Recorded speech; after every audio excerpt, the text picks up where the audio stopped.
السلام عليكم ورحمة الله وبركاته. طلاب يا حبايبي، طلاب ثالثة ثانوي دفعة 2026 في كل أنحاء الجمهورية. النهارده احنا في سلسلة سباق الوحدة في ساعة واحدة، وإن شاء الله تعالى نشوف بقى من الوحدة الأولى للستة، شوف هتاخد منك قد إيه. تمام؟ إن شاء الله النهارده بنراجع مع بعضينا يونت كام؟ يونت 6. توكلنا على الله بسرعة مش هنضيع وقت، نبدأ في الفوكابلري. بس الأول سمعني صلاة على النبي، اللهم صل وسلم وبارك على سيدنا محمد. بسم الله. أول كلمة اسمها anxiety يعني قلق وتوتر. anxiety براند نيو، عربية ماركة جديدة اسمها براند نيو، أقول لك براند نيو كار، هي ماركة جديدة. clumsiness يعني أخرق أو الجنون والهبل أو الغباء، لو أعمل حاجة بهوج كده بدون تفكير، تمام، بهبل أو بغباء، دي اسمها clumsiness. تمام، خفة العقل أو حركة غير متقنة. ماشي. clumsy معناها إيه؟ أخرق، يعني إيه باللغة العربية الفصحى؟ اللي هو إيه؟ الأهبل، المجنون، اللي بيتصرف بدون إيه؟ بدون تركيز أو بدون تفكير. compromise يصل لتسوية، خلاص في اتنين متنازعين بنعمل بينهم ايه؟ كومبرومايز، تصالح. ديبريشن ليها معنيين، يا اما احباط نفسي يا اما ركود اقتصادي، يعني ركود الاقتصادي يبقى واقف. ديبريشن ديستركتيف مدمر من كلمه ديستروي، وديستركشن الدمار، اما دي صفه. ديزاستر يعني ايه؟ ديزاستر يعني كارثه، ديزاستر. تمام. بعد كده ضل يعني ايه؟ ضل كئيب. بسرعه اللي بعده. انترتينمنت يعني تسليه وترفيه. وهانج اوت with بمعنى يتسكع، يطلع يتفسح مع اصحابه. هانج اوت. الصفه اللي بعد كده الهبله العبيطه اسمها harmful. يعني ايه harmful؟ يعني ضار. هرمون. وانتر اكشن تفاعل مع الاخرين، زي communication كده، انتر اكشن. mortifying كلمه مهمه جدا جدا، بمعناها محرج، بيساويها كلمه embarrassing. تمام. بعد كده كلمة overwhelming خدناها كتير وكررت، معناها ضاغط، مجهد، متعب أو رائع. وطبعا بالاي ان جي بتسبب الأثر، أما بالاي دي يقع عليك الأثر. طب السؤال اللي بعد كده packed. قلنا packed معناها إيه؟ يعبي أو يحزم الشنط. تمام؟ يعني يحشي. packed معناها بقى محشو أو معبأ. packed. pale شاحب. promotion ترقية وترويج، وكلمات تكررها كتير عشان إيه؟ الترجمة يا فندم والقطع. salt shaker اللي هي ايه؟ الملاحه بتاعت الملح دي. تمام. socializing يعني يندمج مع، فسوشيالايزنج كان معناه الاندماج او ايه؟ يبقى يصبح شخص اجتماعي، الاختلاط اجتماعيا. strengthen يقوي. superficial بمعنى سطحي، انسان سطحي بيعمل اي حاجه بدون ايه؟ فهم عميق. تمام. superficially بسطحيه، ده الحال وده الصفه. طبعا الحال بيصف الفعل وياتي بعده، اما الصفه بتصف الاسم وتاتي قبله. unaware يعني غير مدرك. تمام. ويجي منها كلمه awareness الوعي والادراك. week night الكلمه دي مهمه وخلي بالك منها عشان معناها ليله في وسط الاسبوع. لا يا فندم، هي معناها ايه؟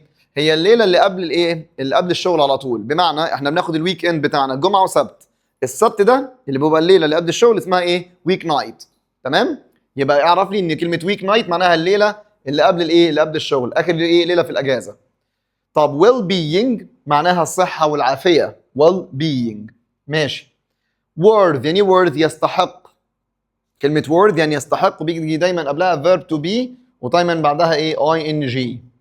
maintain يعني يحافظ على. maintain. خش لي على المصطلحات. hit the town يعني يلف المدينة، يتفسح، يخرج للتنزه. pale as ghost شاحب زي الشبح. تمام. ده ايه؟ دليل ان هو ايه؟ تعبان جدا ومريض. stand by your side through thick and thin يقف بجنبك في السراء والضراء، في الفرح والحزن. تمام. بعد كده keep my hands to myself يعني ايه؟ ابعد ايدي عن ايه؟ اللي قدامي، يعني ما تدخلش. don't interfere. تمام كده. اهي قال لك to avoid touching someone، ما تمسكش اي حد ولا ايه؟ تتدخل في اي حاجه. invest in your well-being تستثمر في صحتك. اسمع الاخير ده. quality over quantity يعني الجوده اهم من الكميه. quality over quantity. كمل معانا كلمة اسمها affection، بكررها لك مرة ثالثة. affection يعني العاطفة. affect يؤثر. effect تأثير. effective مؤثر. affection و affecting معناها مؤثر، دي عاطفة، و affecting مؤثر للعاطفة. خلاص. يبقى affection معناها العاطفة. author مؤلف أو كاتب. author. available متاح. balanced متوازن. beneficial مفيد. خلاص. beyond معناها ما وراء او عدى مرحله الايه؟ ما فيش بعديه حاجه. اقول لك beyond imagination ما وراء الخيال، يعني دي اخر حاجه، جاب اخره. طيب جلامر ايه؟ جلامرس. جلامرس يعني جلامرس يعني رائع. جلامرس. جون. جون دي عباءة، تمام؟ فستان طويل او عباية، دي كلمة جون. هارموني يعني ايه هارموني؟ تجانس مع الايه؟ مع البشر. الكلمات احلى حاجة عندك في المنهج السنة دي الجديد، الكلمات مكررة خالص كتير جدا. فعندك هارموني دي خدناها في الوحدة الثامنة وكان الصفة منها هارمونيوس، يبقى هارموني معناها تجانس ووفاق. بعد كده عندي كلمة هايلايت كلكم عارفينها، يبرز ويوضح. وكلمة هايكنج يعني يتمشى وسط الجبال، تمام؟ أو يتمشى إيه لمسافات طويلة. ignorant جاهل، تمام؟ ignorant. bloodless ما عندوش دم، دفعة كده في بالي. bloodless. boost يعني يعزز، غير بالبي او اس تي اللي هنا او اي تبقى معناها يتفاخر، اما هنا الاجابه بوست يعزز. briefly باختصار. confidence الثقه، ده الاسم. الصفه منها حط تي بقى في الاخر. confident. confident. contrast يعني ايه contrast؟ تضاد وتناقض. contrast. واخيرا crowded مزدحم، تسوي bustling. الكلمه اللي بعد كده decline. decline معناها يتدهور صحيا او يرفض. هي تدهور عموما ايا كان، ويرفض بادب. decline. dependence الاعتماد على، من كلمه depend. dependence. director مدير، خلاص؟ مدير او مخرج. director او director. disappointed اخرها اي دي، يلا اخرها اي دي يقع عليه الاثر، محبط. اما disappointing محبط بيسبب الاثر. داون تاون وسط البلد. وامبارسنج لسه قايلها لك معناها محرج، بتساوي مورتيفاينج. وامباثي العاطفه او التعاطف. وفيس تو فيس معناها وجها لوجه، اقول لك فيس تو فيس سيتويشن، موقف مواجهه وجها لوجه. طيب فيتشر معناها صفه او سمه او ملامح. فيتشر. اميون سيستم جهاز المناعه، يبقى اميون معناها مناعي. وامبريشن معناها انطباع. تمام عزيزي كمل معايا. انسيدنت معناها حدث في فيلم او قصه او حدث مفاجئ وغير متوقع ودايما حدث أليم. incident. incredible لا يصدق. incredible. inquire يستفسر ويتساءل، هنحتاجها في قاعده النهارده. lasting. lasting يعني دائم. mood مزاج او الحاله المزاجيه. performance من كلمه perform يؤدي. performance الاداء والعرض. performance. rate يعني يدي معدل او تقييم. rate. relationship علاقه. release يطلق سراح، بتساوي كلمه set free. يطلق سراح. specific محدد. وسبلاش طرطشه. طبعا الكلمات الرئيسيه احنا في اول صفحه او اول صفحه ونص، بعد كده الباقي ايه؟ كلمات فيها كلمات مهمه بس ايه تعرفها بقى قرايه. terrific رائع. throughout من خلال. throughout من خلال بس يجرى مده زمنيه. throughout. unbearable كلمه مهمه خالص. unbearable لا يطاق ولا يحتمل. socialize يندمج اجتماعيا. socialize. وguarantee بيساويها كلمه warranty بمعنى ضمان، خلاص؟ ضمان او يضمن. reassure كلمه مهمه مكرره، يطمئن. awkward. awkward معناها غريب الاطوار، شخص مربك او غريب مش غير مريح. awkward. must see دي صفه بيجي وراها اسم، اقول لك it's a must see place مكان لازم يتزار لازم تشوفه. lively مليء بالحيويه. lively. forgiveness السماح والغفران. طب convince يعني يقنع عزيزي الطالب يا مسهل. meaningful يعني ليه معنى، تمام. وريبليس يستبدل يجي معاها حرف الجر with، تمام. وسوشيبل قلنا معناها اجتماعي للعاقل، اما سوشيال لغير العاقل. schedule يعني يعمل جدول يجدول او معناها جدول كاسم، فهي كاسم معناها ايه؟ جدول مواعيد. تيجي على الكولوكيشن. handle احنا زهقناها. handle يعني يتعامل مع challenges problems situations. make recommendation قلت لك اي حاجه غيرها شن ومنت تيجي معاها make يعمل حاج، ما عدا اوبريشن بيجي معاها do. make an effort مهمه يبذل ايه مجهود. وميك a plan متكرره يعمل خطه. بعد كده stay connected with يبقى على اتصال مع. stay in touch with يبقى على اتصال مع. وينفع مكان stay نحط كلمه keep in touch، خلاص مش طشت in touch تمام. يبقى على اتصال مع. experience situation. experience يا جماعه زي ما هي معناها خبره وتجربه، معناها هنا يجرب موقف او يتعرض ويواجه ايه موقف، فجايه فعل. maintain a balanced life يعني يحافظ على حياه متوازنه. المهم انا علمت لك عليه على فكره، الباقي ايه تعرفوا كده ايه فنكوش. طب maintain friendship يحافظ على ايه الصداقه. develop empathy يطور الايه العاطفه، ماشي. boost our immune system يعني ايه يعزز من جهاز المناعه، وبوست مود يحسن الحاله المزاجيه اللي عنده. طيب بالنسبه لنا هنا بعد كده كلمه مين؟ الاكسبريشنز be open to يكون مفتوح ليه، ماشي. packed schedule يعني جدول مليان محشو، تمام. طب in person meeting يعني اجتماع in person شخصي يعني face to face. beneficial for مفيد ليه. a friend in need is a friend indeed كلكم حافظينها، الصديق وقت الضيق او وقت الحاجه، الصديق الحقيقي وقت الايه؟ الحاجه. طب check on يعني ايه check on؟ فكرني كده، يتحقق من، تمام. check on. forgive someone for يسامح شخص على، تمام. essential for ايوه دي مهمه بقى، owing to بتساويها due to و because of. due to و because of كلهم معناهم بسبب، بس بيجي وراهم يا اما noun يا اما ing، تمام. ما بيجيش وراهم جمله كامله غير because، تمام. حلو. اخيرا knock over يعني يسقط ارضا او يطيح، تمام. knock over. نيجي على السينونيمز والانتونيمز، احنا حفظنا بقى، الناس اللي متابعه معايا الكلمات اللي بنعملها ايه؟ هايلايت بس. هانج اوت اللي تسكع وتتفسح دي زي هيت ذا تاون كده، نسميها سوشيالايز وتشيل، تشيل اوت، تمام. تشيل اوت يعني يسترخي، ماشي. وكلمه عكسها ايزوليت وافويد.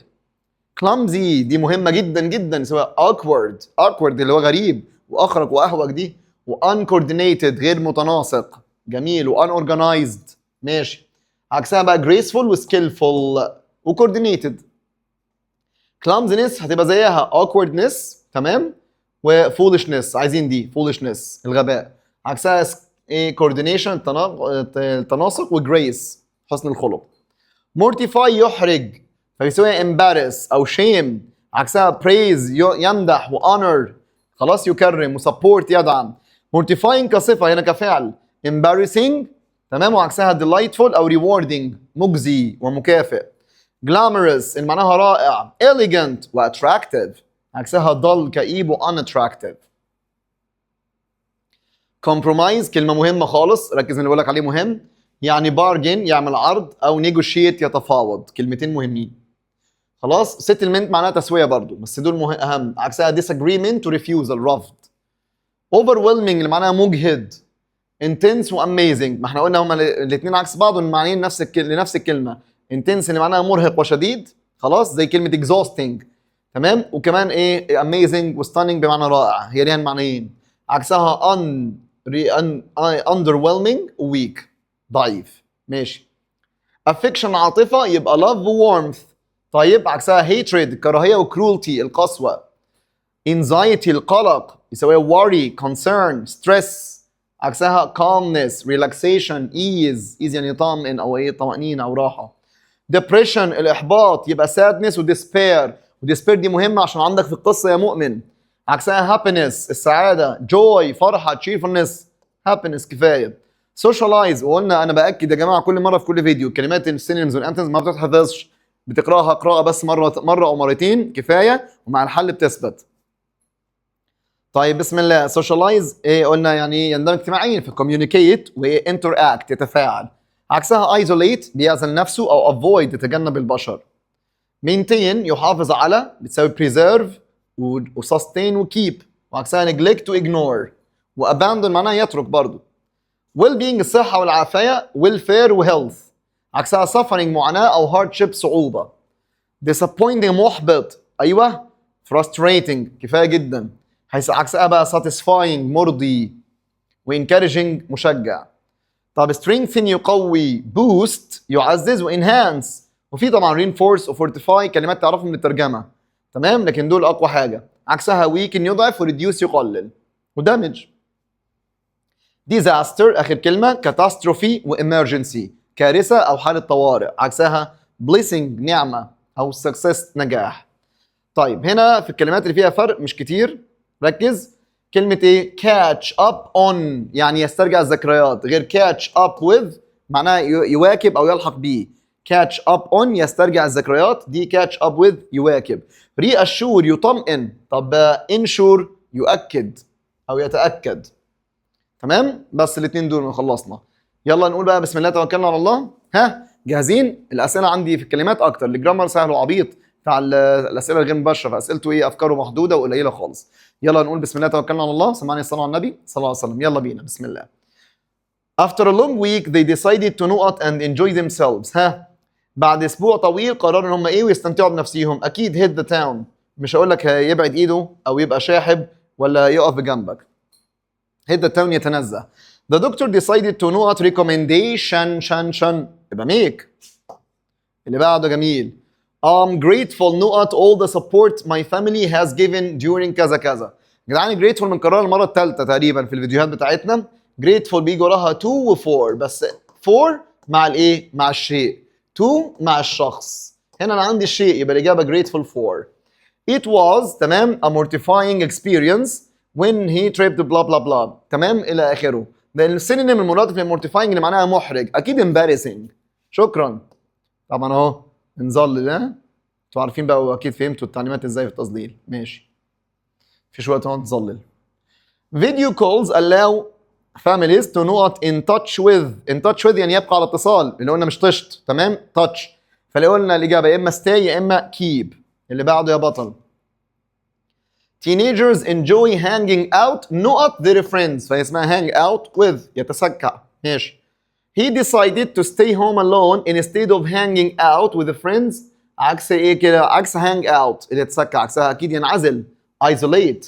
تمام؟ mingle دي زي mix يندمج وnormalize وsocialize. طيب 8 the word not describes awkward. مين اللي توصف awkward؟ غريب وكده وبتصرف بشكل اهوج.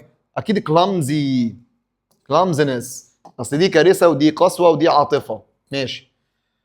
She looked not when she realized she had lost her wallet. كان يبدو عليها ايه لما ادركت ان هي فقدت محفظتها؟ ان هي pale as a ghost، يعني وشها مخطوف. مش هقول لك تقف بجانبك ولا تتنزه ولا تبعد ايديها. 10 بتقول people must not life challenge تحديات زي situations مواقف زي problems صعاب، يبقى الاجابه ايه؟ يهندل يا ريس، يتعامل مع handle. Teenagers like to hang out. تاني hang out المره دي عايزين السينونيم بتاعها. كان من شويه بسال على الانتونيم عكس، اما السينونيم هنا اكيد بقى يتسكع معي، يبقى مش هقول avoid ولا isolate ولا ignore. الاجابه socialize يندمج اجتماعيا مع. طيب بسم الله. The two companies reached to compromise لتسويه واتفاق وحل زي settlement و agreement. الانتونيم عكسها بقى، عكسها disagreement عدم الاتفاق. 13 بتقول بسم الله. When all the classmates met after years they spent hours نقط. لما اصحاب اتقابلوا بعد سنوات، صحاب قدام اتقابلوا بعد سنوات، هم قضوا ساعات يعملوا ايه بقى؟ investing بيستثمروا في صحتك ولا catching up on all times؟ لسه قايلين catch up on يسترجع الذكريات، اما catch up with يواكب زي كلمة cope with. طيب السؤال رقم كام؟ 14 بسم الله. Students must not an effort قلت مهمة بيجي معاها كلمة make effort. 15 doctors advised people to not by exercising eating well and relaxing. والله بالتدريب والاكل الكويس والريلاكسنج هتعمل ايه؟ اللي الدكاتره نصحوا الناس تعمله invest in their well-being يستثمروا في صحتهم طبعا. Many professionals try to not a balanced life despite busy schedules. في ناس محترفين بتحاول ايه؟ حياه متوازنه على الرغم من الجداول ايه العمل بتاعتهم مشغوله. remain ولا stay ولا maintain ولا recognize؟ كان اسمها maintain يحافظ على حياه متوازنه. طيب 17 بتقول بسم الله. يا ترى بعد البلا بلا بلا ده كله عكس كلمه maintain يحافظ على، عكسها ايه؟ عكسها يتجاهل neglect واجنور واوفرلوك. تمام؟ بمعنى يهمل. Stress reduction techniques أساليب تقليل التوتر can نقط our immune system. هتعمل إيه بقى هنا؟ بص السؤال التحفة ده، يا ترى boost ولا boost؟ هي هتقول تعزز من جهاز المناعة. مين بقى تعزز يا ريس؟ عاش ريسنا boost. أما دي معناها يتفاخر يتباهى بيه. اللي بعده. When doing homework students should focus on. وهم بيعملوا الواجب لازم الطلبة تفوكس تركز على نقط not the number of pages، مش على عدد الصفحات، لا على يفهموا من الحل. يبقى هنا ركز على الجودة مش الكمية. يبقى الإجابة quality over quantity. إيه الأسئلة الروعة دي؟ جزاهم الله خير عننا كتاب الزتونة وبعديه كتاب المعاصر مراجعة نهائية، اتنين جزاهم الله خير. It was not when he realized that everyone had noticed his mistake immediately. تمام. في كتب تانية عشان ما نزعلش حد وكفاءة، بس يعني دول يعني ما شاء الله كانوا موفيين. It was not when he realized that everyone had noticed، لما هو أدرك إن الكل لاحظ خطأه immediately في الحال. It was enjoyable ولا relaxing ولا mortifying ولا pleasant؟ ها، كان شيء إيه لما الكل أدرك إن هو غلط؟ أكيد ده كان شيء محرج، يبقى it was mortifying. تمام؟ دلوقتي تقول المستر إيه بيعمل دعاية للكتابين دول؟ طب ما أعمل لهم دعاية عادي، إيه المشكلة؟ صدقتوا انتوا؟ انا بحضر والله من كتاب A1 وكتاب سينيور. تمام. كان في كتاب اسمه سربرايز بينزل، كل دول بتحضر منهم الناس، كل المدرسين بتحضر من كل الكتب يعني. After years of hard work she finally received نقط to senior position. بعد سنوات من العمل الجاد she finally received، هي اخيرا ايه تلقت ايه كسينيور بوزيشن لمركز اعلى. سينيور يعني اعلى، يبقى هنا تلقت ايه بقى يا فندم؟ اكيد ترقيه صح؟ فالاجابه تبقى ايه؟ بروموشن. وهنا معناها ترقية أو ترويج، يعمل دعاية. طيب regular exercise helps نقط muscles and improve overall physical health، ويطور بقى إيه الصحة البدنية. فهنا بقى تدريبات helps بتساعد إيه بقى؟ observe contract examine strengthen، أكيد strengthen تقوي muscles العضلات. Many teenagers dream of living نقط lifestyle like their favorite celebrities. أيوه، تخلي بقى السليبرتي ده أنت عندك الحياة عندك مقفلة، فتسيب انت بقى ايمانك بالله عز وجل وتقعد تبص ايه بقى الممثل ده في المسلسل ده ولا الفيلم ده عايش ازاي، وتخش انت تخوض التجربه زي تخليه الايدول بتاعك ولا القدوه الحسنه بتاعتك. تمام. كلام يا جماعه يعني هبل في هبل خالص. تمام. يعني لا ملجأ من الله الا الى الله، يعني ربنا يكرمكم، تصلح بينك وبين الله عز وجل، يصلح بينك وبين كل حاجه في حياتك. هو ده مبدأك اللي تعيش عليه طول عمرك، تلاقي الدنيا كده سالكه كلها تحت رجلك. Many teenagers dream of living ايه بقى؟ بيحلموا ان هم يعيشوا اللايف ستايل ايه؟ زي بقى السليبرتيز المشاهير. مورتيفاينج محرج ولا كرول ولا جلامرس؟ جلامرس اللي معناها رائع. ماشي. 24 بتقول the waiter نقط spilled juice while serving important guest at dinner.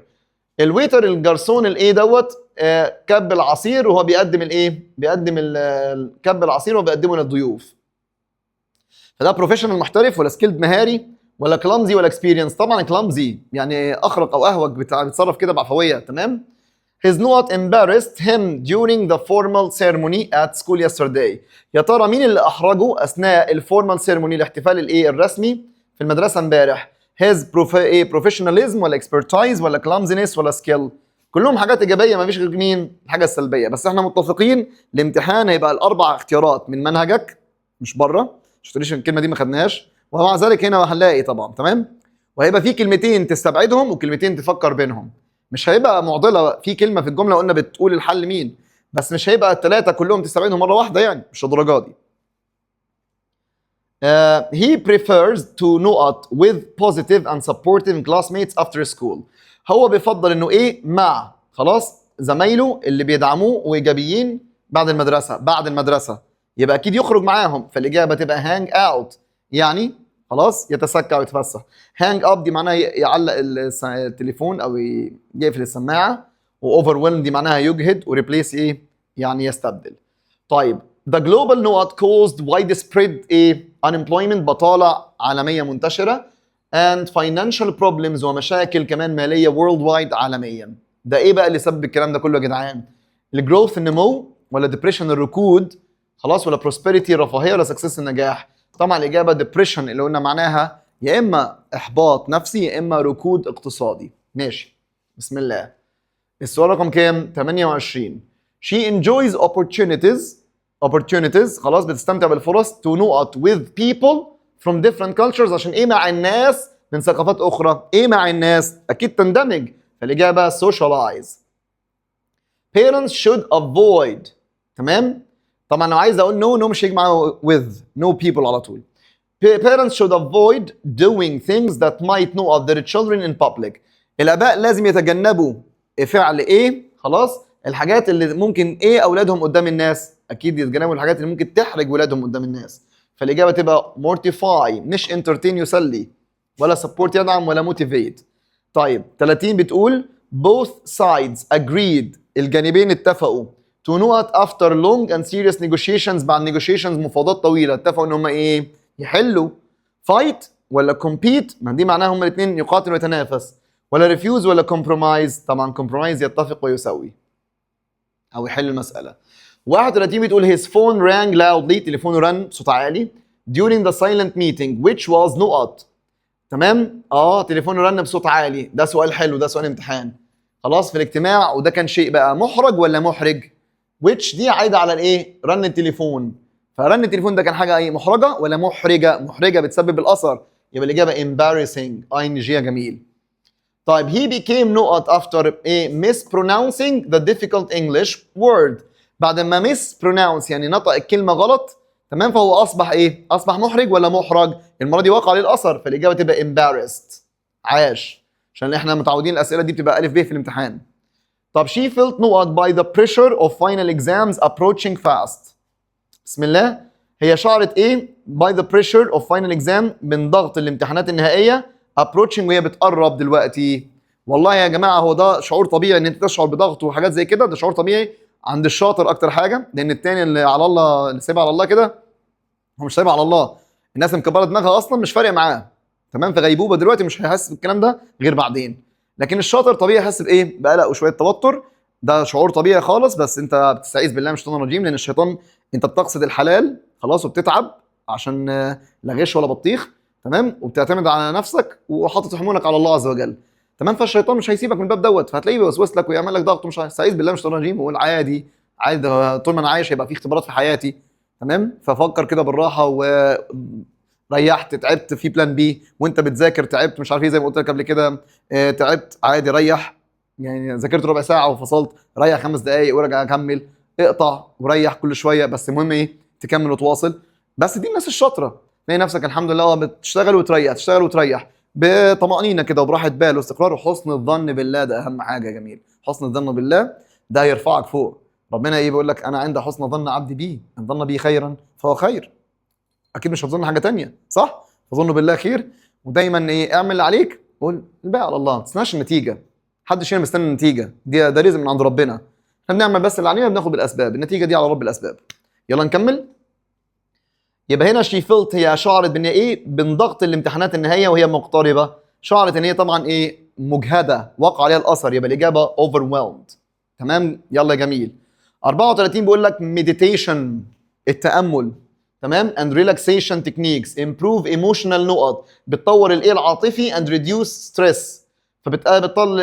بتطور الريبيوتيشن، السمعه، ولا observation، دي بقى الاختيارات الجميله الاربعه من المنهج، ولا الملاحظه، ولا ويكنس الضعف، ولا ويل بينج الصحه. تمام اهو كده، ده سؤال امتحانات زي كده من الاربعه من المنهج، وقعدنا ايه بقى؟ نستبعد بالمعاني. بسم الله. 35 doctors must show نقط toward patients، لازم يظهروا ايه باتجاه المرضى؟ competition المنافسه، hesitation تردد، empathy تعاطف، apathy الله طبعا empathy التعاطف دي اسمها لا مبالاه، الاجابه empathy، تمام، بتساوي كلمه ايه؟ مثلا passion، passion سوري، بتساوي كلمه compassion الرحمه، compassion عشان عندنا في المنهج. طيب 36 the sudden flood، الفيضان was a natural، ده ايه؟ فيضان، هيبقى ايه؟ طبيعيه؟ كارثه، مش هكمل، disaster خلصانه بالشياكه. 37 online نقط allows students to collaborate، ان هم يتعاونوا. يا ترى ايه اللي على الاونلاين بيساعد الطلبه تتعاون على الرغم الفيزيكال ايه؟ distance المسافه الايه؟ البدنيه. ان هم بقى يا ترى الاونلاين كونفليكت الصراع، ولا كومبرومايز التسويه، ولا انتر اكشن والايزوليشن اللي بيسمح للطلاب يتعاونوا يبقى في انتر اكشن تفاعل. جميل. he judged the situation نقط، اسمع، حكم على الموقف ايه؟ without understanding بدون ما يفهم، يبقى ايه دوت؟ بهبل، صح؟ يبقى الاجابه carefully بعنايه، ولا thoroughly؟ خلي بالك من thoroughly، مش عكس throughly من خلال، او through، اما thoroughly بدقه، زي كلمه ايه؟ carefully وaccurately وديبلي بعمق، الاجابه superficially بمعنى بشكل سطحي. 39 his نقط increased while waiting nervously for important medical test results، يا ترى ايه اللي زاد اثناء ما كان مستني بتوتر؟ تمام، for important medical test لنتائج الايه؟ الاختبار الطبي او التحليل الطبيه. his confidence ولا comfort ولا anxiety ولا calmness، اللي زاد وهو قاعد مستني بتوتر، يبقى اكيد طبعا anxiety القلق والتوتر. السؤال 40 بيقول amusement parks اللي هي الملاهي، خلاص، are designed to deliver thrilling and safe نقط experiences. مصممة عشان توفر لنا thrilling يعني إثارة أو مثير، وسيف إيه؟ تجارب إيه؟ آمنة ومثيرة. تجارب من إيه بقى في الملاهي؟ أكيد الإجابة entertainment بمعنى تسلية، مش إحراج ولا تعليمات ولا تفسير. تمام؟ السؤال 41 بيقول لك a warranty اللي معناها ضمان، من شوية لسه كاتبينها serves as نقط that a defective product خلاص will be repaired. أي برودكت منتج فيه عيوب خلاص هيتصلح مجانا، يبقى بيضمن إيه؟ الضمان بيضمن ضمان أو بيقدم ضمان guarantee. 42 يا باشمهندس يا دكتور deforestation من كلمة forest، deforestation قطع الغابات تمام، غير desertification التصحر. is نقط to wildlife habitats اللي هي الموطن بتاع الحيوانات and biodiversity والتنوع البيولوجي. فهنا بقى قطع الغابات ده هيبقى supportive مدعم ولا beneficial مفيد ولا destructive مدمر؟ لأن constructive معناها مشيد. He proved his نقط by completing challenging tasks successfully and efficiently بكفاءة. فهو أثبت إيه بقى؟ بأنه أكمل التحدي أو المهام التحدي دي بنجاح. أثبت clumsiness غبائه، ولا depression إحباطه، ولا compromise التسوية والإيه؟ التسوية والاتفاق بين جانبين الصراع، ولا word أثبت قيمته وجدارته واستحقاقه. تمام؟ بمعنى يستحق.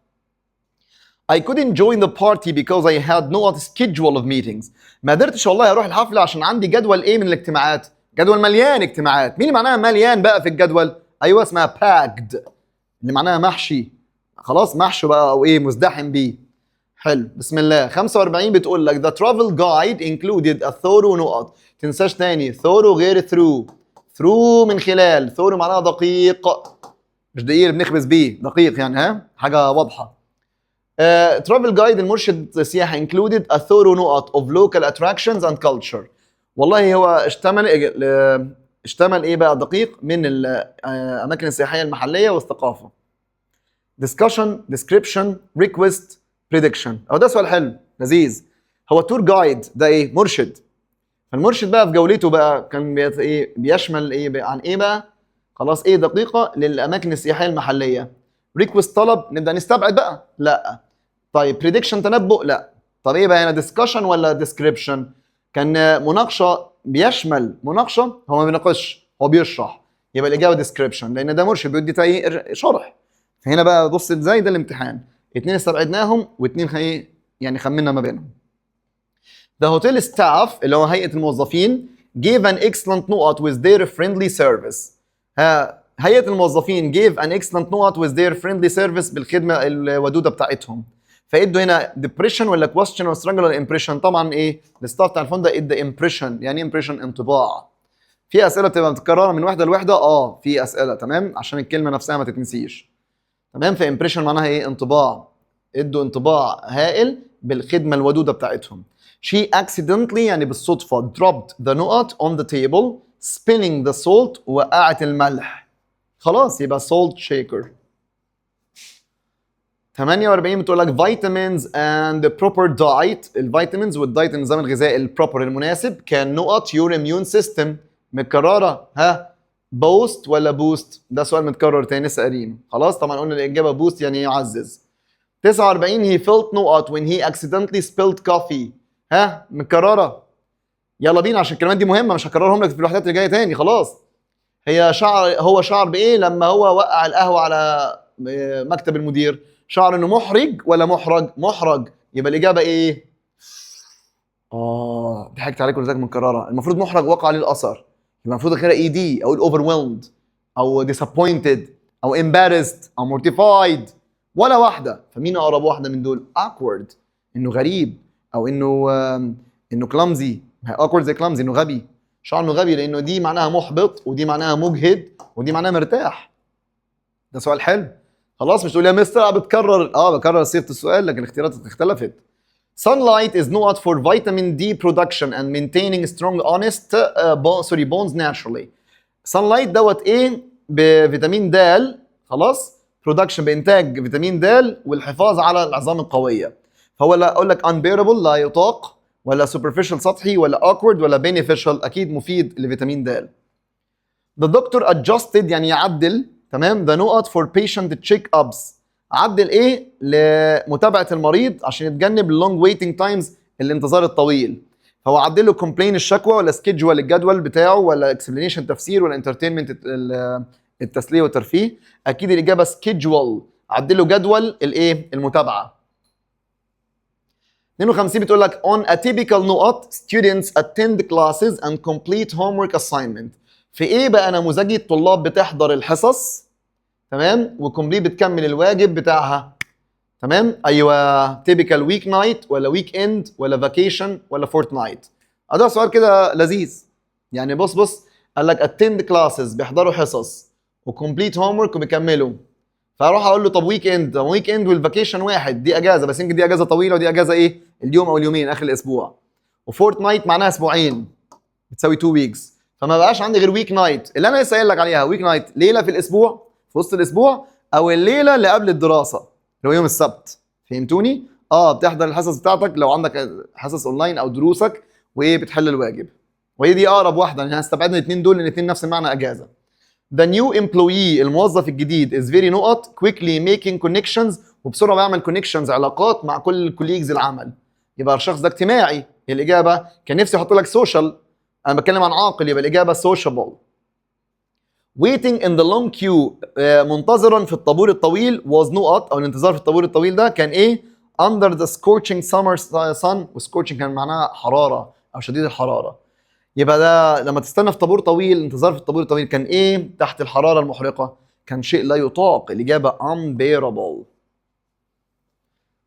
طيب 55 انسولين is a crucial نقط. الانسولين ده ايه رايك يا جميل؟ بالظبط ده هرمون يا مستر، عاش ضنايا. 56 it's essential من ضروري to understand the نقط between climate change and the human activity. لازم تفهم الايه بين تغير المناخ والنشاط البشري، ده المسبب لده. طيب ايه بقى؟ communication دي تواصل للبشر، بشر مع بعض. وكونتراكت يعني عقد، وكونتاكت يعني اتصال بالتليفون. فالاجابه connection بمعنى علاقه وصله زي لينك. volunteers متطوعين نقط earth day، بص كتبها لك بحروف كابيتال يبقى ده اسم مناسبه واسم حاجه. by ببلانتنج تريز بزرع الاشجار وتنظيف الايه الحدائق، يبقى هم بيحتفلوا بيوم الارض. فالاجابه celebrate. The Grand Egyptian Museum المتحف المصري الكبير is a نقط for anyone visiting Egypt. هو عباره عن يكون ايه لاي حد بيزور مصر. unforgettable شيء لا ينسى شغال. unbearable لا يطاق مش شغال. mortifying محرج لا. must see اوبا لازم يتزار. طب يا مستر محمد الاثنين صح، اقول لك ماشي انت صح، بس في ناس قاعدين قدامنا كده فايه خلف الكواليس والكاميرا قال لك ايه يا مستر ازاي احط ان ما هنا في عشان المعنيين يمشوا. دي اسئله بقى، ما تريكات بتبقى هبله في حاجات هبله عدت عليك. هنا بتيجي مع صوت ساكن، فالاجابه must see ده شيء واجب زيارته. اذا must see ما هي بتيجي صفه واسم، لكن unforgettable اقول لك خلاص. وكمان حتى unforgettable دي صفه مش هتحط لها الاول الا لو وراها اسم، اما دي تمشي الاثنين. اذا must see. The guide المرشد والنقط must see attractions. ايوه for tourists visiting the city. المرشد سوف ايه الاماكن اللي لازم نزورها؟ recommend ولا decline ولا compromise ولا word؟ هو يستحق، سوف يستحق الاماكن نزورها، ولا يسوي الخلافات، ولا يرفض، ولا يرشح؟ هيرشح لنا الاماكن اللي المفروض نزورها. The manager scheduled المدير جدول نقط interview to understand the candidate المرشحين personally شخصيا. يبقى هو عمل جدول لانترفيو لمقابله شخصيه ايه عشان يفهم كل واحد شخصيا. يبقى الاجابه face to face وجها لوجه، او in person شخصيا. He had to نقط the invitation due to prior commitments at work.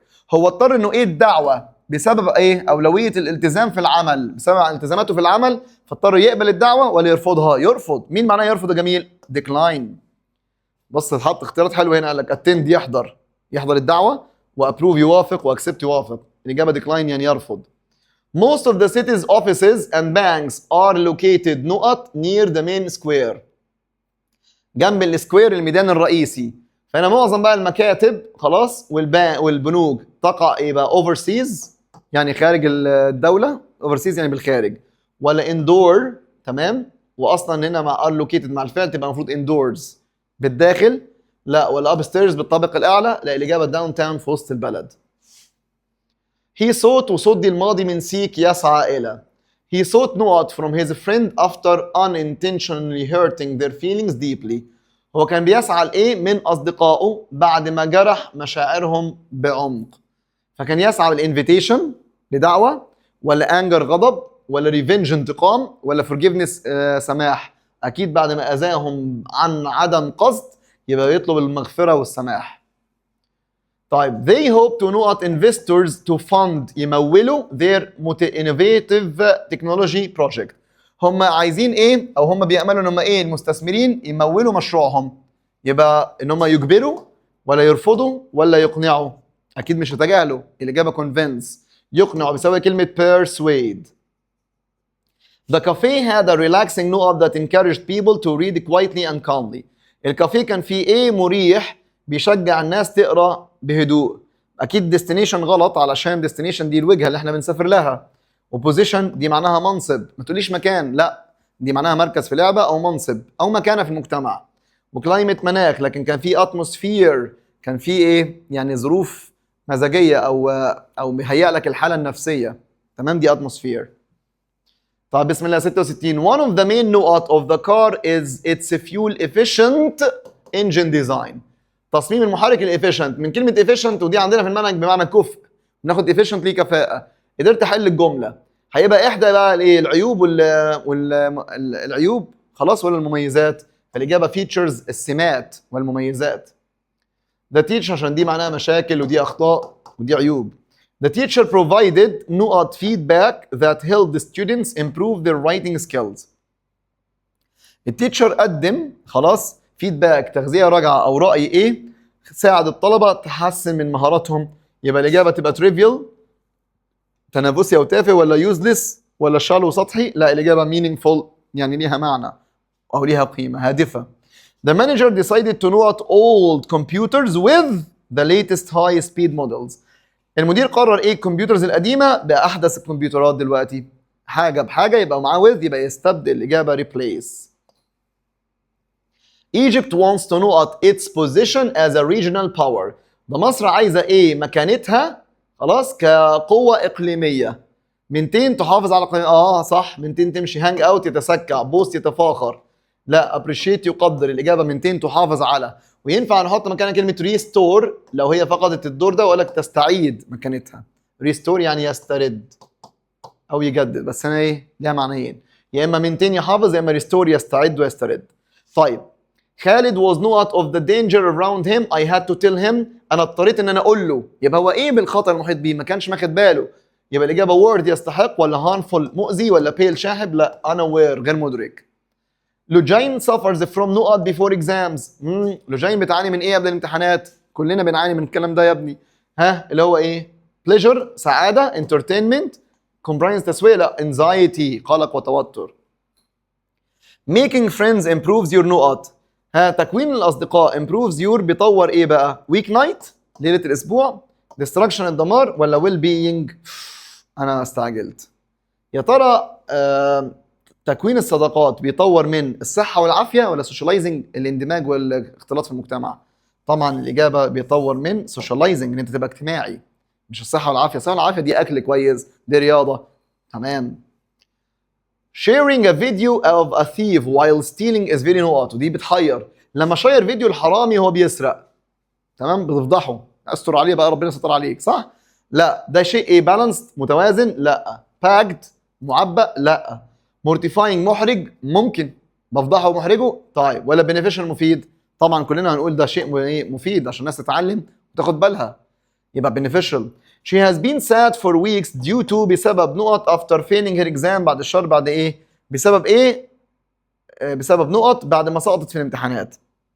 interaction تفاعل وهرمون، لا. وسولت شيكر بتاعت الملاحه. الاجابه depression بسبب الايه؟ الاحباط. جبت لك depression قبل كده، ركود اقتصادي بسبب الاحباط بعد ما سقطت في الامتحان. the work was so much that it felt نقط. العمل كان كتير جدا لدرجه انه ايه تعين العمل؟ يشعر بانه ايه بقى العمل؟ العمل هنا مش معناه يشعر، يعطي شعور بانه ايه؟ انه هنا overwhelming، انه مضغط، انه ضاغط، مجهد، متعب. مش هقول ما عندوش دم العمل. The room was completely packed. معبأة مليانة. packed هنا المرادف بتاعها crowded. تمام. bare معناها مجرد يعني فاضي.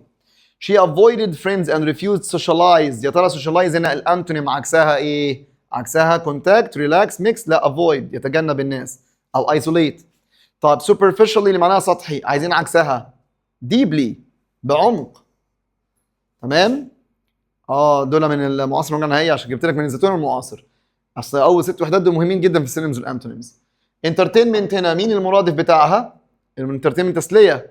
المرادف بوردم يعني ملل، وتراجيدي مأساة، وفن وريلاكسيشن. الإجابة فن طبعا متعة وجوي. انتراكشن تفاعل، عايزين السينونيم المرادف لتفاعل. نارونس الضيق، ايسوليشن العزلة. الإجابة كونتاكت التواصل مع الناس. تراجيدي معناها مأساة. طيب كلمة انزايتي القلق عكسها الهدوء calmness. ماشي. ديزاستر كارثة بيساويها مين في المعنى؟ ده انتصار ودي فارغ. خلاص انتصار مش اسم انتصار، ده ترايمف يعني حقق الانتصار والفوز. كاتاستروفي طبعا. 83 كلامزي اللي معناها مجنون واهوج. تمام. هنا المرادف ليها المرادف awkward لا ايه. طيب جريسفول لا معناها مسالم وخلوق. سكيلفول مهاري، وكليفر يعني برضو ذكي. الاجابه طبعا awkward. ماشي قلناها من شويه. طب ديستركتيف مدمر، عايزين السينونيم بتاعها اكيد damaging عشان دي كلهم معناها مشيد. strengthen يقوي، المرادف بتاعها fortify. دي يقلل ودي يضعف ودي يدمر. fortify يعني يقوي. طب كلمة socialize تاني مرة بس عايزين الانتونيم عكسها يبقى ينعزل. الإجابة ايه؟ isolate. ماشي. packed اللي معناها معبأ عكسها فاضي بقى. فاضي. jammed وcrowded نفس المعنى. وفن متعة. الإجابة empty فارغ. طب depression اللي معناها إحباط أو ركود. اقرأ هو عيط من الايه؟ الإحباط. يبقى هنا عكسها الفرحة joy. هنا سوء الحظ، وهنا worry القلق، وهنا despair الإحباط. دول معانيهم. أنا عايز العكس. overwhelming اللي معناها خلي بالك مجهد أو رائع. اقرأ الجملة the level of smoke in the air was overwhelming. لا هنا كان معناها متعب. فهنا عايزين المرادف بتاعها manageable يعني يمكن تدبره، ولا unbearable لا يطاق، ولا cheerful، ولا mild معتدل. لا الإجابة طبعا unbearable. سؤاله جامد ده سؤال جامد ده ممكن عليه 2026. superficially سطحي المرادف ليها calmness هدوء، profoundly معناها بعمق، وthoroughly بدقة، lightly خفيف. her ideas were judged superficially lightly بشكل خفيف سطحيا. طيب يا مسهل آخر سؤال عندك بقى في الكلمات. volunteers try to strengthen تقوي. strengthen عكسها يضعف. الإجابة weaken. خلصنا بفضل الله كلمات الوحدة كام؟ ال6. الجرامر كله بإذن الله تعالى مش هيعدي نص ساعة إن شاء الله شرحا وأسئلته. تمام؟ يلا بينا؟ يلا توكلنا على الله. نخش بقى في شرح جرامر إيه بقى؟ الوحدة ال6 اللي اسمه reported questions اللي هي الأسئلة الإيه؟ المنقولة والأسئلة الغير مباشرة. الأول حبيبي بس ركز معايا، صلى على النبي صلى الله عليه وسلم. السؤال المباشر اللي يتحط جوه علامات تنصيص ان انا بسال فيس تو فيس وجه لوجه لما اجي اقول لك هل انت بتحب الانجليزي؟ هو انت عايش فين؟ ده اسمه سؤال مباشر. طب اي سؤال مباشر احنا عندنا نوعين اصلا من الاسئله. في سؤال معناه هل اللي هو بيبدا باكزولري، الاكزولري او الاكزوليوري خلاص اللي هو عباره عن فعل مساعد او فعل ناقص. بعد كده السبجكت والايه والفيرب. يعني مثلا اقول هي سيد تو مي، ولو سمحت افتكر كويس معايا لما جمله القول اللي تيجي في الاول لازم نحط كوما ونقفل علامات ايه؟ تنصيص، او نفتح علامات تنصيص حرف كابيتال وبعد كده علامه استفهام ونقفل. تمام؟ لو جت جمله القول دي هنحطها في الاخر، نبدا بحرف الاس او السيد فلان تو مي وابدا بحرف الاس كابيتال. المهم لما اجي اقول هي سيد تو مي واحط علامات تنصيص وابدا السؤال المباشر، السؤال اللي معناه هل لازم يبدا بفعل مساعد او فعل ناقص، بعد كده الفاعل والفعل. ماشي؟ ده السؤال المباشر اللي معناه ايه؟ هل. طب السؤال ال WH نفس المعادله جوه علامات التنصيص، بس هنبدا بال WH بعدها الاكزولري الفعل المساعد او الفعل الناقص، بعد كده السبجكت والفيرب. اهو he said to me علامات تنصيص where do you live. طب احنا عرفنا السؤال المباشر اللي معناه هل والسؤال المباشر اللي بال WH. ليه مستر محمد؟ عشان هو متوقع في الامتحان يجيب لك سؤال غير مباشر يقول لك رجعوا لي مباشر. تمام؟ طيب انا بقى عشان احول السؤال ده المباشر اللي معناه هل او الغير مباشر او المباشر اللي بالWH احولهم غير مباشر، بنعمل ايه؟ اول خطوه في التحويل متفقين بنحول حاجه اسمها فعل القول اللي هو مين؟ said او said to. لو انا لقيت كلمه said to او said بتنزل ايه؟ asked، لان asked ينفع يجي وراها مخاطب او من غير مخاطب. تمام؟ يبقى ينفع said to تنزل ايه؟ asked. said to بتنزل ايه؟ asked. طيب اما كلمه said لوحدها اللي ما فيش وراها مخاطب بتنزل asked او wondered بمعنى تساءل او inquired او wanted to know. تمام يا جميل؟ يبقى said to بتنزل asked. طب said لوحدها ينفع asked، يعني يبقى asked دي جوكر يمشي وراها مخاطب يمشي بدون ايه؟ مخاطب. طب لكن said تنزل asked او wondered تساءل، inquired استفسر، وعلى فكره inquired تمشي بالاي او بالاي الاثنين صح، و wanted to know. طيب اهم حاجه بعد دول بقى لو السؤال اصله هل، بعد دول بعد كلمه asked او بعد كلمه wondered و inquired و wanted to know بنربط بكلمه if او whether. ده لو السؤال اصله هل اللي هو اصله بدو يو كان يو، فاهميني ولا لا؟ لو السؤال بالدبليو اتش هربط بنفس الاداه اللي هي مين؟ الدبليو اتش. واهم خطوه عندي يا فندم بعد اذن حضرتك وحضرتك خلاص ان انا بعد اف وذر والدبليو اتش بيجي جمله عاديه. يعني ايه جمله عاديه؟ يعني فاعل وفعل ونحط فول ستوب، ما بقاش سؤال، بقى جمله عاديه خالص. خلاص يعني مثلا ده فلان اراد ان يعرف، خلاص لو انا عايش هنا او لو انا بحب الانجليزي، جمله عاديه خالص. تمام؟ يبقى انا دلوقتي said to بتنزل asked، اول حاجه في التحويل said to تنزل asked. طيب ولو عندي said بس مش جايب لي said to، جايب لي said تنزل asked او تنزل wondered او inquired او wanted to know. دي الخطوه الاولى، تحويل فعل القول. بعد فعل القول بنبدا نطير علامات التنصيص ونربط الجمله دي بالجمله ايه؟ بالسؤال اللي جوه. بس لازم نحول. لو السؤال كان اصله هل هنربط باف او whether اللي معناها سواء، وخلي بالك whether السبيلنج بتاعها ازاي؟ دبليو اتش غير كلمه weather الطقس. تمام؟ وبعد اف whether بيجي جمله عاديه فاعل وفعل، بس ما تنساش الف ب لما نحول لغير مباشر لازم نحول ايه؟ الضمائر، ونغير الضمائر ونغير الزمن للانضد منه ونغير ظرف الزمان والمكان. يعني لو الجمله اصلها مضارع بسيط او السؤال اصله مضارع بسيط ينزل ماضي بسيط، ولو اصله مضارع تام ينزل ماضي تام، ولو اصله ماضي بسيط ينزل ماضي بسيط او ماضي تام، وهكذا. تمام؟ وظرف الزمان لو yesterday تنزل the day before، the previous day، the last day. الكلمات اللي انتوا حافظينها في التحويلات ديت وخدناها في الوحده الثانيه مع بعض. تمام؟ وهتلاقونا ايه وراجعناها في الوحده الثانيه برضو، وهتلاقونا في المراجعه ايه؟ في فيديو المراجعه الوحده الثانيه انا قايلهم لك تاني. بس انا اهم حاجه عندي تفتكر حاجه مهمه. طول ما فعل القول اللي هو asked wonders في الماضي هنغير الزمن، تمام؟ الانضد منه او الماضي منه. لكن لو فعل القول اللي بره لقيته asks او wonders في المضارع يعني خلاص، او بيسأل عن حقيقة، او معاه كلمة just و just now يعني لسه منقول حالا، يعني الكلام لسه متقال في نفس اللحظة، ما نغيرش لا الزمن ولا ظرف الزمان. كلامي واضح؟ نغير الضمائر عادي لكن ما نغيرش لا الزمن ولا ظرف الزمان. طب تعالى نحول ايه الجملتين اللي فوق. من شوية قال لك ايه؟ ها do you ايه؟ do you like English؟ he said to me. طب said to me هتبقى he asked me. طيب علامة تنصيص ده السؤال ايه معناه؟ هل نربط باف او whether if. طب هو سألني لو هو بيحب ولا لو انا؟ لو انا if I. طب do you like ده مضارع بسيط هتنزل ماضي بسيط if I liked English وحطيت فول ستوب. ادي بعد اف جه فاعل وفعل وغيرت الزمن. طبعا دو داز ودي وديت بيطيروا، اي حاجه ثانيه بنعمل ايه؟ كروس. واحنا عموما كده كده هنحط الفاعل، انت هتحط الفاعل وتغير الزمن. طيب هنا السؤال الثاني he said to me where do you live، برضو طالما said to تنزل asked.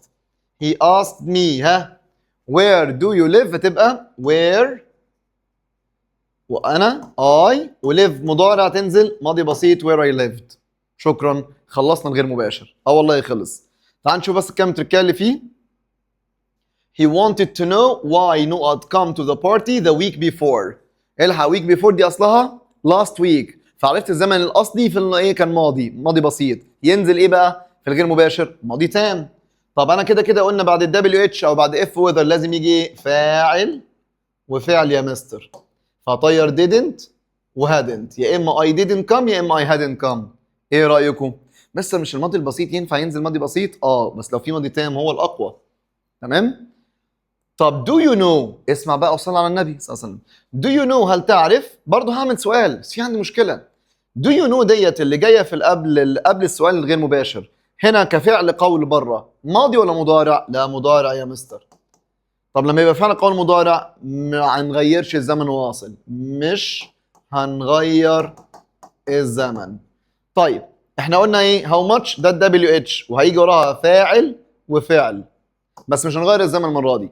هاو ماتش does the car؟ لا غلط. How much did the car؟ غلط. How much the car costs؟ بس هنا مضارع بسيط. How much the car cost هنا ماضي بسيط. انا خلاص طول ما WH او if او whether في نص الكلام تمام، يبقى هيجي وراهم جمله عاديه فاعل وايه وفعل.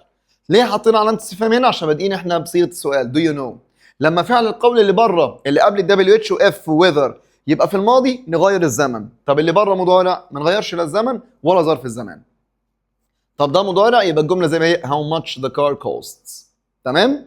طيب ركز بقى في حاجه صغيره المستر محمد قال لحضراتكم بالنسبه لايه، لو السؤال معناه هل بنربط باف وايه وويذر صح. طب لو اف كان جاي وراها جمله واحده يبقى دي اصلها سؤال، استخدم asked او wondered او الكلام دوت.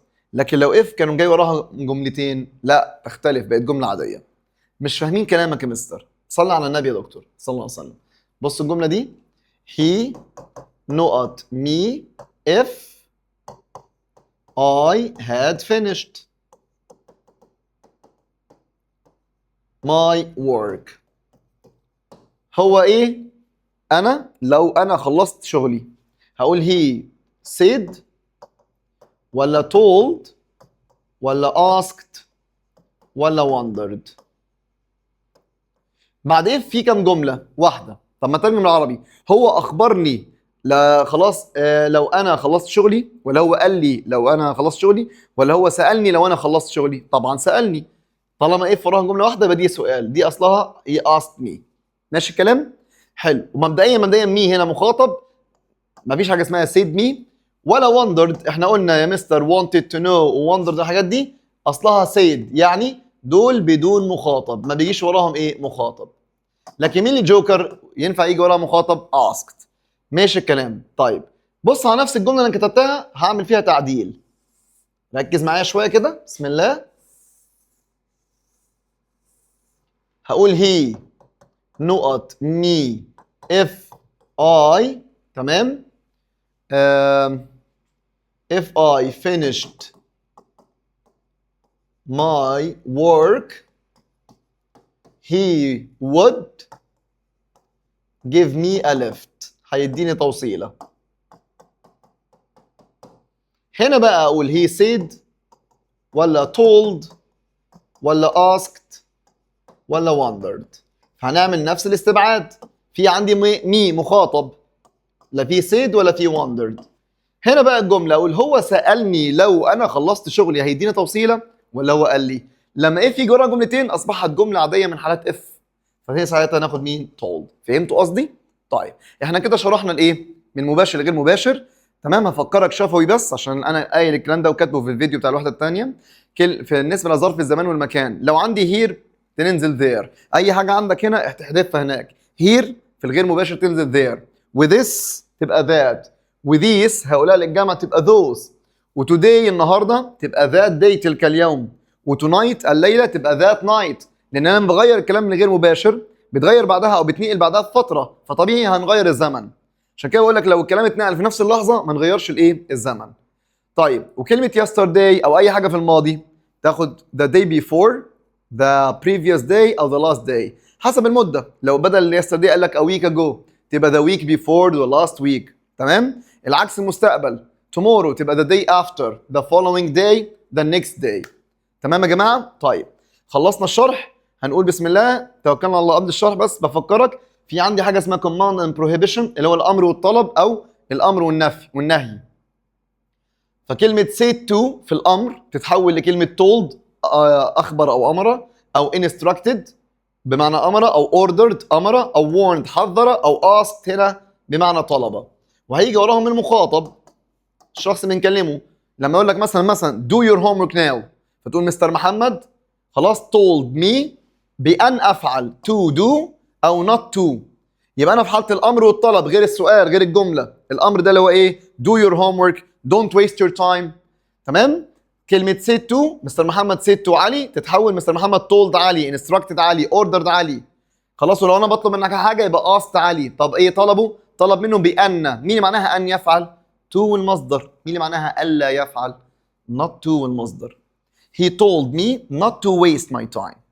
ماشي الكلام؟ اتفهمت؟ حلو؟ طب ما تيجي نعدي على الأسئلة بقى. يلا توكلنا على الله. ركز معايا، أسئلتها بسيطة، أسئلة امتحانات وتركاتها برضو إن شاء الله بسيطة خالص. أول سؤال لك she wondered تساءلت، يبقى أنا عندي سؤال. how did، لا احنا اتفقنا بعد WH أو بعد if أو بعد whether لازم يجي جملة عادية فاعل وإيه يا فندم؟ وفعل، ونحط فول ستوب ونغير الزمن طبعا طالما هو فعل القول الماضي. how did دي غلط، وهاو they did leave ماشي، المفروض هنا في فعل بس did leave حط فعل مساعد، لا المفروض how they left. وهنا how they will المفروض يغير الزمن تبقى would، ما غيرهاش، يبقى الإجابة إيه؟ how they left. ماشي. سمير asked سلوى why not angry. طب why is لا، was لا، أنا عايز أبدأ بشي بالفعل. طب she is ولا she was؟ فعل القول الماضي، يبقى نغير الزمن she was اللي هي كانت غضبانة. تمام. mom asked not looked unhappy.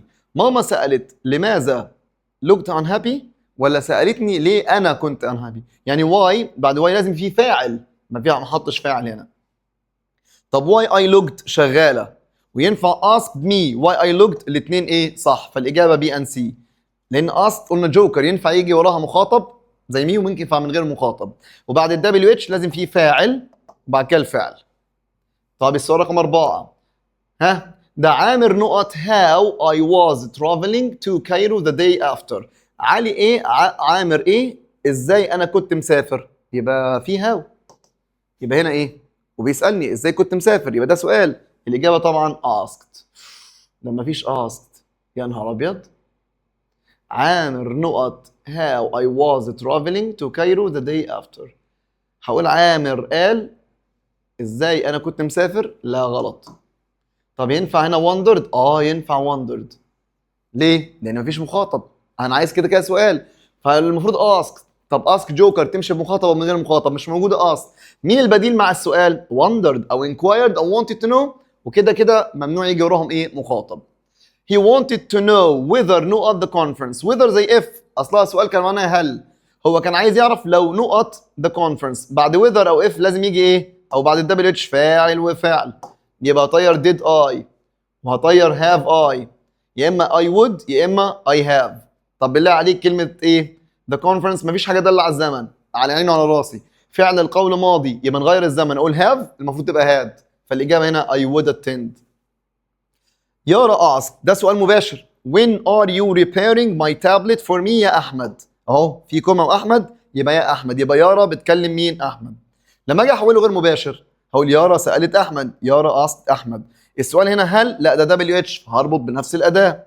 طب بعد ال WH لازم بقى يجي فاعل وفعل. طيب ده يارا سألت أحمد، احنا بقى بننقل ايه؟ الكلام، فبقى احنا الطرف الثالث بلمع أوكر عشان نظبط الضمائر. ده يارا سألت أحمد متى هي؟ خلاص؟ متى هي بتصلح عربية ولا متى هو بيصلح لها التابلت؟ هو، يبقى الإجابة هي. كل سؤال له ده عشان ضمير.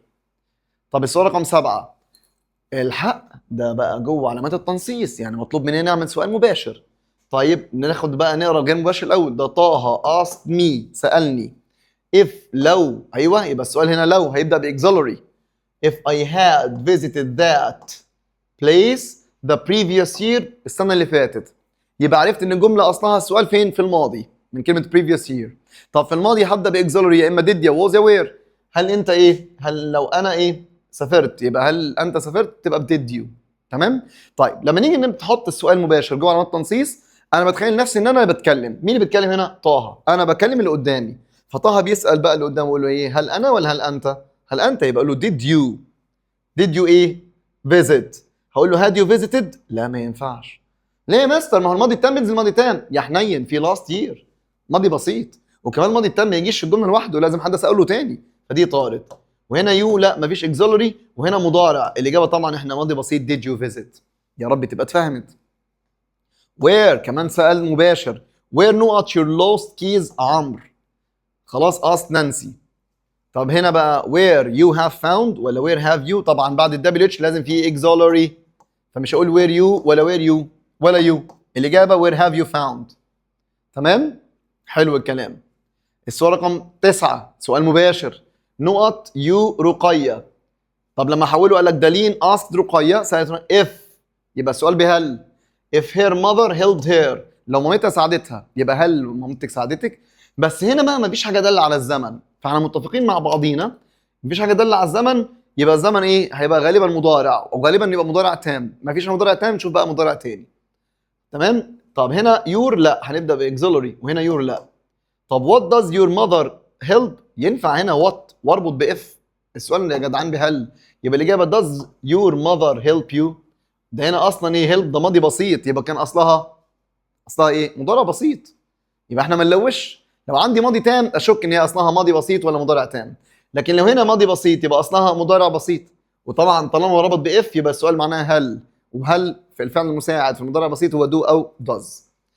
What did you prepare for lunch mom؟ سؤال ايه؟ مباشر، هنحوله بالكامل لغير مباشر. طيب مين اللي سأل كريم؟ فقول كريم asked mom what نقط for lunch. بعد ال WH حفظنا بقى، بعد if و whether وال WH جملة عادية فاعل وفعل، بس نغير الزمن للأنضج منه عشان فعل القول ماضي. where she prepare لا. did لا. she had prepared صح، لأن هنا بدأ بهاد. شكرا. اللي بعده I have نقط you why I was late for school. عايز بقى هنا ناس محترمة بتترجم. I have نقط you why. الحق يا مستر WH خلصانة، يبقى نحط wondered أو asked صح؟ أو wanted to know أو يا نهار أبيض ده في مخاطب، يبقى هنطير wondered و wanted to know، ما بيجيش وراه مخاطب. في بقى asked و told، يبقى asked يا مستر why. طب ما تترجم يا أبو جهل يا بصمجية. أنا سألتك لماذا أنا كنت متأخر؟ الإجابة طبعا I told you. العب مع الضمير صح، ترجم الجملة. عارف لو قلت لك I have نقط you why you were late، كانوا معناها هنا أقول لك أنا سألتك أنت ليه كنت متأخر. لكن هنا أنا إيه؟ هقول لك أنا إيه؟ أنت أنا كنت متأخر. أنا سألتك أنت ليه أنا كنت متأخر ولا أنا أخبرتك؟ خلي بالكم من الترجمة، الله يكرمكم. الإجابة هنا I told you. She didn't say نقط her father will attend the party or not. بمنتهى الصراحة لما اور تيجي في الآخر يجوز استخدم if أو whether. تمام؟ طب أنا لو خيرني if whether مفيش في الامتحان A and B والحاجات ديت. أنا عايز ألخص لك، هي المفروض هنا لما تبقى اور بعد النقط على طول تبصم على طول whether. في الآخر ينفع الاثنين. عموما أنا عشان اللخبطة ومفيش A and B في الامتحان لما نشوف اور بناخد whether. صحيح ممكن يكتب لك whether دي whether الطقس عشان تاخد بالك من السبيلنج. He asked why نقط late for the meeting. خلاص يا جدعان بعد ال WH أو بعد if فاعل وفعل. I had been late. مش هينفع have I ولا I have عشان نغير الزمن، ولا had I. يلا بينا الأسئلة خلاص قربت تخلص. Please let me know where نقط meet. الحق هو قال لك إيه؟ let me know دعني أعرف. يعني هنا let زمانها إيه؟ مضارع. طالما فعل القول مضارع إيه اللي يحصل؟ مش هنغير الزمن. بس الترتيب زي ما احنا بعد ال WH لازم فاعل وفعل. يبقى مش هقول can we خلاص ولا will we، يا اما we are going to يا اما we would. فطبعا احنا مش هنغير الزمن، فتبقى الاجابه where we are going to meet. سمر نقط me why I had chosen that t-shirt. المره دي اقول ده سمر اخبرتني ليه انا اخترت التيشيرت ده ولا سالتني؟ ترجمت لقيتها سالتني وفي مخاطب فمش هينفع said خلاص ولا ordered يأمر. طب ينفع asked وينفع inquired، الاثنين صح، احنا غلطانين. والله الاثنين لا مش غلطانين. inquired wanted to know wondered بدون مخاطب. اما مين اللي بيجي معاه مخاطب ومن غير جوكر؟ asked. طيب 16 could you tell me، وده اكتر حاجه بتقعوا فيها. could you tell me ده يعتبر ريكوست طلب، والطلب بكان او بكود بيبقى مضارع. يبقى انا الفعل القول اللي بدات بيه الجمله ماله؟ مضارع. يبقى احنا السؤال هيبقى غير مباشر بس ما هنغيرش الزمن. تمام؟ WH او if او whether وراها جمله عاديه فاعل وفعل. اللي هيحصل بس مش هغير الزمن. could you tell me why نقط to the hospital yesterday؟ الزمن اصلا ماضي بسيط فهسيبه زي ما هو ماضي بسيط. يبقى why. اوعى تقول لي did يا ابو جهل، احنا عايزين فعل وفعل. why you went. مش هيبقى لا هاد ولا هاد، هنسيب الزمن زي ما هو. ده سؤال محترم. طيب هشام wonders فعل القول مضارع مش هنغير الزمن. when I نقط back home as he needs my help urgently. يبقى when ايه؟ مش هيبقى اكيد ماضي، هنا مضارع، وهنا ماضي لا. I am being back لا، when I will be back، مفيش حاجه اسمها being الا لو مبني مجهول. خلاص، او مع الصفات اللي هي معناها بيمثل. خلاص I'm being clever now، انا عامل نفسي ذكي دلوقتي، وهكذا. فانا دلوقتي لا، امتى هرجع؟ when I will be back، ما غيرناش الزمن وسيبناه مستقبل مع المعنى. طيب رامي said to me، الحق بقى سؤال مباشر، علامات تنصيص. طب بعد دبليو اتش لا، نحط الاكزولري بعدها السبجكت. where no on the weekend، auxiliary هنا بدأ بيو غلط، وهنا بدأ بايه؟ طب في are you spent، are you spent المفروض are you spending. تمام، ده مش مبني مجهول، اين تقضي. طب where did you spend، على فكره كاتبين بقى صح لو كتب spend بالدي، دي غلط. الاجابه letter B، where have you spent the weekend. طيب 19 he asked me where did I live، جاب لي سؤال غير مباشر، هو سألني انا كنت عايش فين، بس دي فيها غلطه عايزين نصححها. ايه نصححها؟ المفروض الدبليو اتش في النص وانت مغمض، طول ما الدبليو اتش او اف وذر في النص لازم يجي وراهم فاعل وفعل، ونغير الزمن الانضد منه عشان فعل قوله ماضي. طب هنا حط ديد اي، المفروض ديد اي ولا اي، وما تقوليش اي ديد، اي ليفد. يبقى الغلطه هنا تبقى ايه؟ ديد اي ليف هتبقى اي ليفد، هي دي الصح. كان يو تيل مي، يا جماعه دايما بص على الايه الجمله، فعل القول او الجمله اللي في الاول اللي هي قبل الدبليو اتش واف وذر. هنا كان ده مضارع، ولو كنت برضو مضارع مش هنغير الزمن. طب what time is it now ولا what time is ولا what time it is ولا what time it is being، مفيش حاجه اسمها is it being ولا it is being دي. خلاص، الا لو وراها تصريف ثالث في المبني مجهول. انا دلوقتي عايز ايه؟ احط what time دبليو اتش ولازم بعد كده فاعل وفعل. يبقى what time is it لا what time it is، الاجابه letter A B. السؤال 21 ماريا said she hadn't visited her aunt نقط. said دي من الوحده الثانيه اللي هو ده ايه؟ كلام غير مباشر بقى مع الجمله الخبريه. طيب ما عنديش مشكله، انا بسال عن ايه؟ فعل ظرف الزمان. ماريا said she hadn't visited، ده ماضي تام، الماضي التام اصله حاجه من الاثنين، يا اما مضارع تام يا اما ماضي بسيط. ببص في الكلمات مفيش حاجه داله على المضارع التام، يا ماضي يا مستقبل. خلاص يبقى هنا دي كانت اصلها ماضي بسيط ونزلت ماضي تام، فانا عايز حاجه بقى داله على الماضي البسيط. طب في yesterday و the previous day و the day after the following، دي مستقبل ودي مستقبل. ايه رأيك؟ yesterday بتنزل yesterday هنا ولا the day before the previous day؟ امتى تنزل yesterday؟ لو كان هنا قال لي says او قال لك just now، لو قال لي just now او now او moment ago يعني الكلام منقول في نفس اللحظة، ما بغيرش الزمن، كان يبقى ماضي بسيط زي ما هو و yesterday زي ما هي. I know what رودينا to study، بأن تذاكر. أن تذاكر يبقى هنا يا إما نصح يا إما أمر يا إما طلب. مع الأمر والطلب والنصيحة بستخدم كلمة أن بتو المصدر أو not to. رودينا to study hard for her exams، مش هينفع أقول I said ولا I asked، لا ينفع I asked بمعنى طلبت من رودينا، وينفع advised نصحت. الاثنين هيجي وراهم رودينا وكلمة أن يفعل to المصدر. أحمد wanted to know، أراد أن يعرف. نقط or not، وأنت مغمض or يبقى الإجابة whether letter B. He wanted to know if the guests would arrive نقط، ده wanted to know بتاعت السؤال وربط بإف، يبقى السؤال أصله هل. تمام. طب the guest would arrive، بالله عليكم would في الغير مباشر أصلها في المباشر كانت إيه؟ will، ده اللي على زمن إيه؟ المستقبل. ما أنا لازم أرجع الحاجة لأصلها عشان أبقى عارف إيه؟ الزمن الأصلي إيه وأعرف أحول. طيب هنا أصلها إيه؟ would كان أصلها will مستقبل. طب مين الحاجة اللي دالة على المستقبل؟ tonight لا، بتبقى that night. 2 days earlier دي دالة earlier زي كل دالة على الماضي، تمام؟ زي before. the next evening و the previous، و the previous دالة على الماضي، الإجابة the next evening. ما هو المستقبل بيبقى the next أو the following أو after. can you tell me برضو دي مضارع فمش هنغير الزمن. why not at the party so early؟ المهم إن بعد ال WH لازم خلاص حفظنا فاعل وفعل. طول ما ال WH في نص الكلام هي وإف وذر وراها جملة عادية فاعل وفعل. طب فعل قول ماضي نغير الزمن. طب فعل قول مضارع او قال لك لسه منقول حالا مش هنغير الزمن ولا ظرف الزمان. مش هبدا بديد ولا بهاد.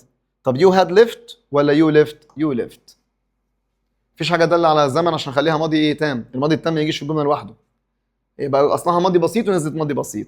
تمام كده خلصنا بفضل الله الايه اسئله الجرامر بالتريكات والافكار بتاعته. شكرا. جرامر اهبل وعبيط جدا. ايه رايك ناخد السكيلز بالمره؟ يلا بينا بسم الله. اول سؤال في السكيلز، تمام، ده بيتكلم عن طبعا ايه ريفيو. انت بتكتب ريفيو تدي رايك في حاجه او تعمل ريكومنديشن او تنتقد، تمام، في مطعم، في اكله، في لبس، في برودكت، اي حاجه هنشوف، او في فيلم وهكذا.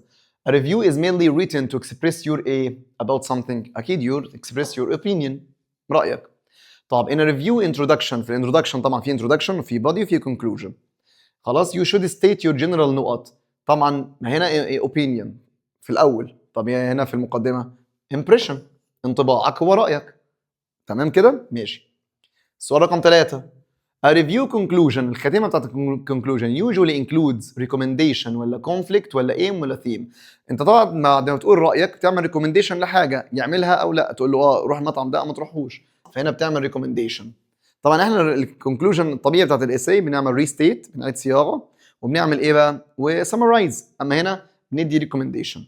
طيب the نقط paragraph summarizes your final judgment. مين اللي بيلخص الفاينل جادجمنت؟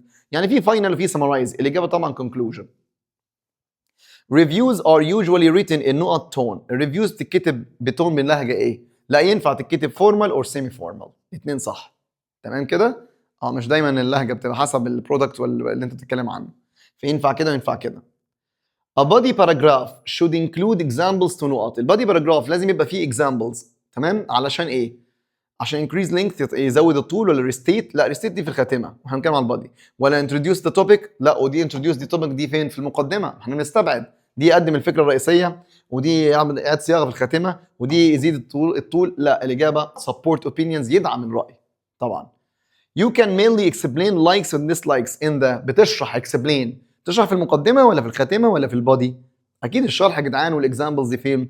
في البادي باراجراف، عشان تدعم بيها إيه الأوبينيون بتاعك. طيب which sentence shows recommendation clearly؟ مين الجملة اللي هنا بتوضح recommendation، تعمل توصية؟ The acting was powerful، ولا the plot was complex، ولا I wouldn't recommend؟ أهي الجملة واضحة. مين الجمله اللي فيها ريكومنديشن؟ ما هو الريكومنديشن مش لازم معناها ريكومند، ممكن ريكومند او wouldn't recommend. انا مش هرشح ده للاطفال. تمام؟ طب which element، مين العنصر most influences اللي ياثر على الريدر decision، على قرار الكاتب؟ يا ترى ريكومنديشن ولا اللينث طول الريفيو ولا التايتل العنوان ولا السيتنج؟ سيتنج معناها ايه اصلا؟ المكان والوقت بتاع القصه. طبعا هنا مفيش برضو غير مين؟ الريكومنديشن ده اللي هياثر على رايه. حلو. السؤال العاشر بيقول لك which paragraph should clearly guide reader's decision؟ مين الباراجراف اللي هيأثر على القرار بتاعه؟ مش لسه قايلين اللي بيأثر على القرار الريكومنديشن، التوصية؟ طب الريكومنديشن بتبقى فين؟ في الخاتمة، يبقى الإجابة conclusion. طب which paragraph usually contains strength and weakness؟ مين الباراجراف اللي بيبقى جواه نقاط الضعف ونقاط القوة، اللي بيوضح العيوب والمميزات، يعني بيشرح، يبقى البادي باراجرافز. طب when writing a review، لما نيجي نكتب ريفيو phrases like I really enjoyed، جمله زي كلمه I really enjoyed دي، the best thing about، وافضل حاجه عن، الجمل دي نستخدمها عشان ايه؟ ندي نيجاتيف اوبينيون؟ لا. ولا هايلايت نيجاتيف؟ برضو لا. ولا ميك ريكومنديشن؟ لا، دي مش هنعمل ريكومنديشن، دي بتوضح الايه؟ stating a positive opinion، بتوضح راينا الايجابي، بقول لك عجبني الحاجه ديت. طب 13 when you are writing you can use نقط to introduce the result of something. مين اللي هتقدم النتيجة بتاعت حاجة؟ يعني عايزين رابط فيه نتيجة، consequently ولا whilst ولا due to ولا although؟ طبعا الإجابة consequently، اللي معناها نتيجة لذلك. طيب the phrase نقط، the phrase I wouldn't recommend دي، خلاص consequently معناها نتيجة لذلك، بتعبر عن result. أمال whilst معناها بينما كونتراست، والذو كونتراست تضاد، وديو تو بسبب، بتعبر عن الريزون. The phrase I wouldn't recommend دي تستخدم عشان نعمل ايه؟ state a positive opinion، لا المرة دي مش positive، دي ما برشحش. ولا giving balanced opinion، تدي رأي ايه؟ متوازن؟ لا. ولا making recommendation؟ طبعا making recommendation. طيب 15 بسم الله. which punctuation mark is used to show strong emotion؟ مين حلو السؤال ده، وجه في نماذج الوزاره في 2025. مين اللي بتدي علامه الترقيم، بتعبر عن ايه؟ strong emotion، العاطفه القويه، خوف وغضب وحزن وفرح، دي علامات التعجب exclamation mark. تمام. a well written online review، الريفيو المحترم اللي مكتوب اونلاين ده should include both positive and negative points، لازم يحتوي على نقاط الضعف ونقاط القوه، المميزات الايجابيه والسلبيه. حاجه سبب to be عشان يبقى ايه؟ biased متحيز، ولا easy to read سهل قراءته، ولا short؟ لا، عشان يبقى balanced يعني متوازن. طيب 17 مين الجمله which phrase is a good way to start a sentence when giving a positive opinion. مين الجملة اللي تستخدمها عشان تدي رأي إيجابي؟ although it was interesting I thought. لا ده هنا بدي العكس. طبعا الإجابة letter B the best thing about لسه قارينها. it was a bit disappointing معناها محبط، وهنا لن أرشح. حاجات هبلة بالاستبعاد. طب مين الجملة اللي معمولها punctuation كويس؟ صح. if you are self-employed, it's a whole new world out there.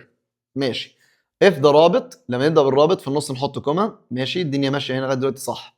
طب if you are self-employed, it's ما حطش هنا ايه apostrophe، دي غلط. if you're self هنا ما حطش r، المفروض ايه ار اي اللي يخسر r. if you're self-employed ما حطش الهايفن، دي المفروض صفة مركبة. يبقى الإجابة الصح تبقى letter A. ودمتم شموعا تضاء الأفراح. وكده خلصت الوحدة الستة بفضل الله. بدأنا نلتزم بكلامنا عكس الست وحدات اللي من 7 ل 12. تمام، دي خلصت تقريبا في ساعة و5 دقايق أو ساعة و10 دقايق. سامحوني على 10 دقايق زيادة. سبحانك اللهم وبحمدك، نشهد أن لا إله إلا أنت، نستغفرك ونتوب إليك، والسلام عليكم ورحمة الله وبركاته.